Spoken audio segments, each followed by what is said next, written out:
שלום רב, שמי ניצן ארליך ואני מתמחה בנושא מימון באמצעות קרנות מזה למעלה מ-25 שנה. ובמסגרת סדרת סרטוני בזק עסקים עוזרת לך לגדול, אספר לכם על נושא חם במיוחד. עסקים רבים שאני פוגש עובדים בלכבות שריפות, ולא, אני לא מתכוון שאני מייעץ רק לכבאים. מדובר בבעלי עסקים שהניהול הפיננסי שלהם בנוי על הפתעות יומיומיות הדורשות מהם השקעת מאמצים גדולה על מנת לשרוד את החודש. בדקות הקרובות נבין כיצד מפסיקים לכבות שריפות ומתחילים לנהל את הצד הפיננסי בעסק שלנו בצורה חכמה ושפויה. אחת הטעויות הנפוצות אצל בעלי העסקים היא לקיחת הלוואה מהבנק כשהם מגיעים לקצה המסגרת או כשהבנק לוחץ עליהם להכניס כסף נוסף לחשבון. להזכירכם, האינטרס של הבנק הוא שתרכשו ממנו מוצרים, ואחד המוצרים שלו הוא ההלוואה. השאלה המרכזית שחשוב להבין היא, האם אתם זקוקים למוצר הפיננסי הזה, על היתרונות והעלויות הכרוכות בו? בואו ונראה. 1.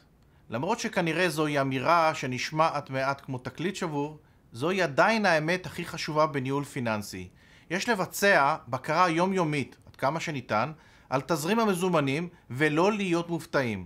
ובטח לא להפתיע את הבנק בחריגה מהמסגרות שישרו לנו. במקרה של חריגה אין לבנק שיקול דעת והוא ייאלץ להחזיר לנו צ'קים על כל המשתמע מכך. 2. במקרה וצופים בעיה תזרימית, וזכרו, רק מי שמבצע מעקב בכלל ישים לב שזה הולך לקרות. חשוב לעדכן את הבנק ולשתף אותו בבעיה, דהיינו, בצורך וממה הוא נוצר. היעדר תקשורת עם הבנק הינה הבסיס לבעיות והחזרות צ'קים שיכולים בסופו של דבר להפיל את העסק שלכם. 3. לא להתבייש ולא לחשוב שאתם יודעים הכל. בעל עסק המגיע מתחום הנגרות לא אמור להבין בניהול פיננסי. הוא יודע לעצב ולבנות ארון מצוין, אבל בנושאים פיננסיים חשוב להיעזר בייעוץ ובהכוונה מקצועיים. ובעיקר, להבין לאיזה צורך לוקחים את ההלוואה, והאם ישנם צעדים מקדימים שאולי יעזרו להימנע בכלל מצורך זה. 4. והכי חשוב, באופן פרדוקסלי, בחלק מהמקרים יש לקחת הלוואה מהבנק אפילו כשאין בה צורך מיידי, אלא רק צפי לחוסר הון עתידי.